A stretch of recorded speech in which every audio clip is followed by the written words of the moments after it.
عزیز جن کی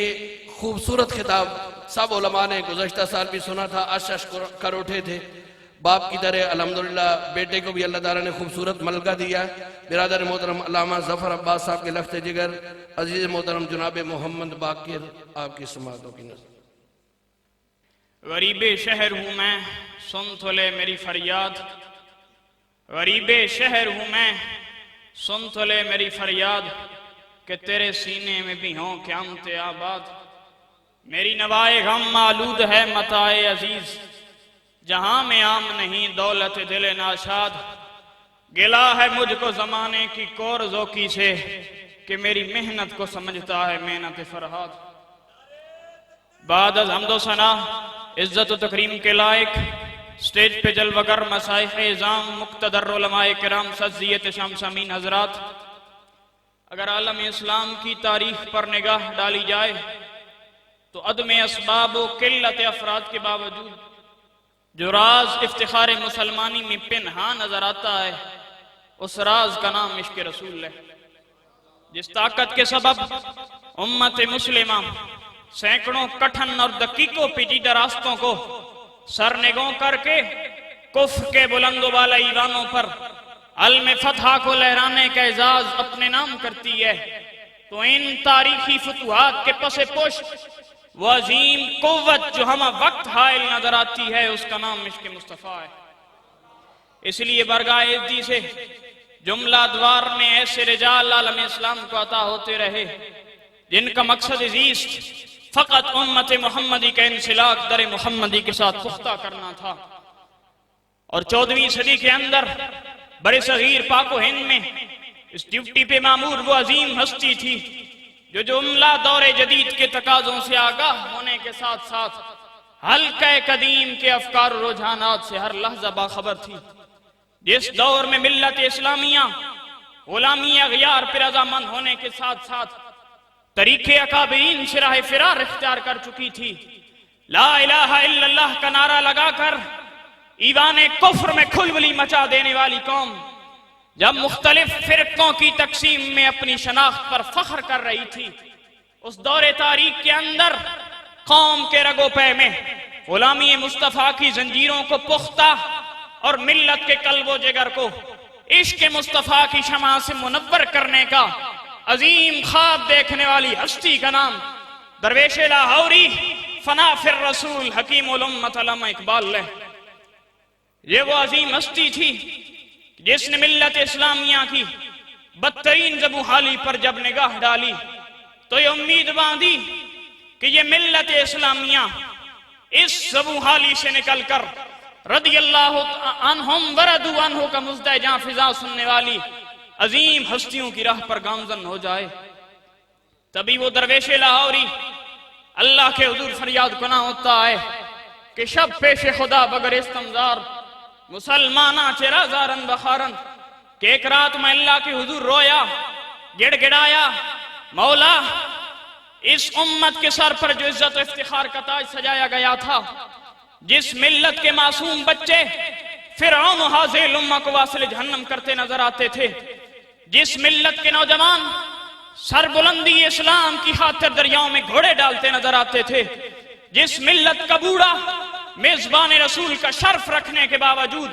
80 سال کی عمر میں تلوار اٹھا کے شہر مدینہ کو چھوڑ کر قسطنطنیہ کا رخ کرتا تھا، جس ملت کا سلطان اپنے ہاتھوں سے گستاخ رسول کو واصل جہنم کرتا تھا، جس ملت کا سپہ سالار ایک بچی کی آواز کے اوپر سندھ پہنچ جاتا ہے، آج وہ ملت کثرت تعداد و فراوانی اسباب کے باوجود تاریخی ذلت و حقارت کا سامنا کیوں کر رہی ہے؟ تو اقبال کو جواب ملتا ہے، نمی دانی کہ این قوم دل دارن نہ محبوب نہ دارن، کہ تو نہیں جانتا یہ قوم اب دل تو رکھتی ہے لیکن دلوں کے اندر حضور کی محبت نہیں رکھتی۔ تبھی فرمایا تھا شعار مصطفیٰ دست رفت قوم را رمز بکاس دست رفت، کہ جب سے اس ملت نے دامن مصطفیٰ کو چھوڑا ہے تو گویا اپنی بقا کے سارے اسباب ہاتھوں سے کھو دیے ہیں۔ لیکن حکیم الامت کا لقب پانے والا وہ درویش پھر چین کی نیند نہیں سویا، بلکہ امت کے آگے ہاتھ جوڑ کے عرض کرتا ہے، کہ پھر اگر اسی عزت و بقا کے طالب ہو تو ایک کام کر لو کہ ذرہ عشق نبی از حق طلب، سوز صدیق و علی از حق طلب، کہ اگر حصول بقا کے طالب ہو تو پھر اللہ رب العزت سے عشق رسول کا ایک ذرہ مانگ لو، لیکن یاد رکھنا ذرہ بھی وہ مانگنا جس میں سوز صدیق اور علی جیسا ہو، تبھی تم رموز دین سے آشنائی حاصل کر سکو گے۔ دنیا کہہ سکتی تھی کہ بر صغیر کا اتنا بڑا مفکر، جدید و قدیم کا ماہر، حصول عزت و بقا کے لیے دولت و جاہت کا مشورہ نہیں دے رہا، عشق رسول کا مشورہ کیوں دے رہا ہے؟ وہ درویش اس بات کا جواب دے کر گیا، کہا اس لیے عشق رسول کا مشورہ دیا کہ ذرہ عشق نبی از حق طلب کا نعرہ جو میں نے تمہارے سامنے لگایا تھا، اس کا مقصد ایک ہی تھا کہ جب تم اللہ کی بارگاہ سے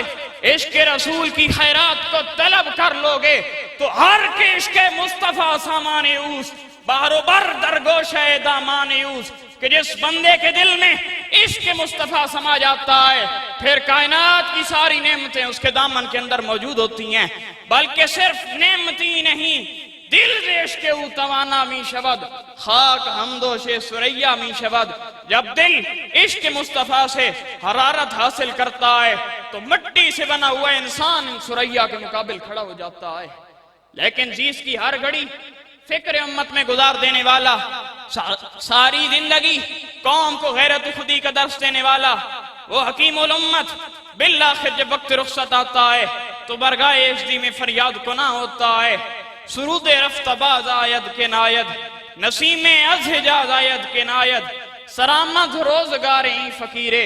دگر دانائے راز آید کے ناید۔ مولا میرا وقت رخصت تو آن پہنچا، نہ جانے وہ مبارک ساتھ ہیں مجھے زندگی کے اندر نصیب ہوں کہ نہیں، جب ملت اسلامیہ کا عروج اپنی آنکھوں سے دیکھوں، جب اس امت کے قلب و جگر کو عشق مصطفیٰ سے منور دیکھوں، لیکن ایک تیری بارگاہ کے اندر عرض کرتا جا رہا ہوں، کرم فرما، کوئی دانائے راز بھیج جو ملت کی ترجمانی کا حق ادا کرے، کوئی ایسا دانائے راز بھیج جو میرا پیغام امت کے قلب و جگر کے اندر راسخ کر دے۔ وہ حکیم الامت تو اللہ کی بارگاہ میں عرض کرنے کے بعد رخصت ہو جاتے ہیں، لیکن یہ الگ بات کہ ملت اسلامیہ کی زبوں حالی بتدریج بڑھتی کی بڑھتی چلی گئی، حتیٰ کہ وہ وقت آ پہنچا جب اقبال کے ملک میں پیغام اقبال کی غلط تشریحات نوجوانان امت کو سنائی جا رہی تھی، جب منزل مقصود کی راہ دکھانے والے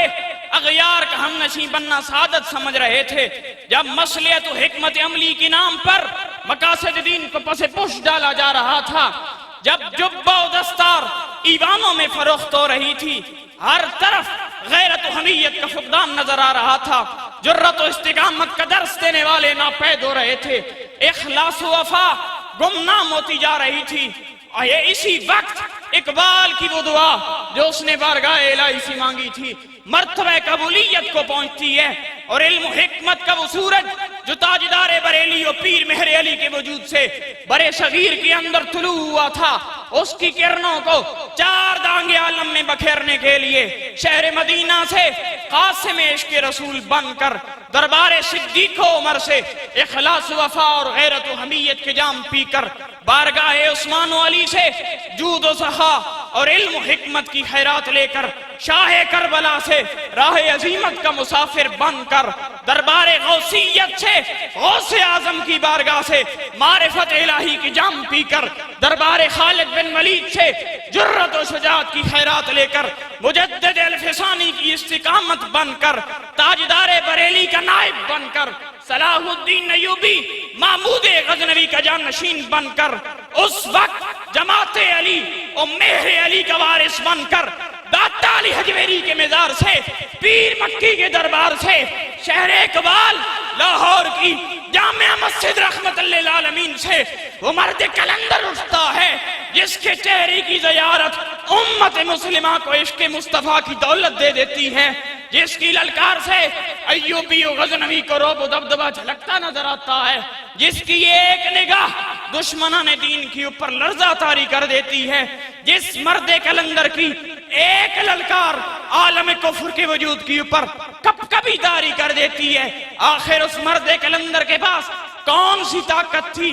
طاقت فقط عشق مصطفیٰ کی تھی، کہ اس مرد عظیمت کے نام کے اوپر اس کی زبان پر جب بھی نعرہ آیا نہ کسی دنیا کے بڑے کا آیا، نعرہ فقط ایک لگایا، انہیں جانا انہیں مانا، نہ رکھا غیر سے کام، للہ الحمد میں دنیا سے مسلمان گیا۔ راہ عظیمت کا مسافر بالآخر دنیا سے رخصت ہوتا ہے تو دنیا والوں کو پیغام دے دیتا ہے کہ جو فیصلہ امام احمد بن حنبل نے فرمایا تھا کہ حق و باطل کے درمیان فیصلے ہمارے جنازے کریں گے، دنیا نے اپنی آنکھوں سے اس منظر کو دیکھا اور پھر ساری زندگی قوم کے رگ و پے کے اندر غلامی مصطفیٰ کی زنجیروں کو پختہ اور ملت کے قلب و جگر کو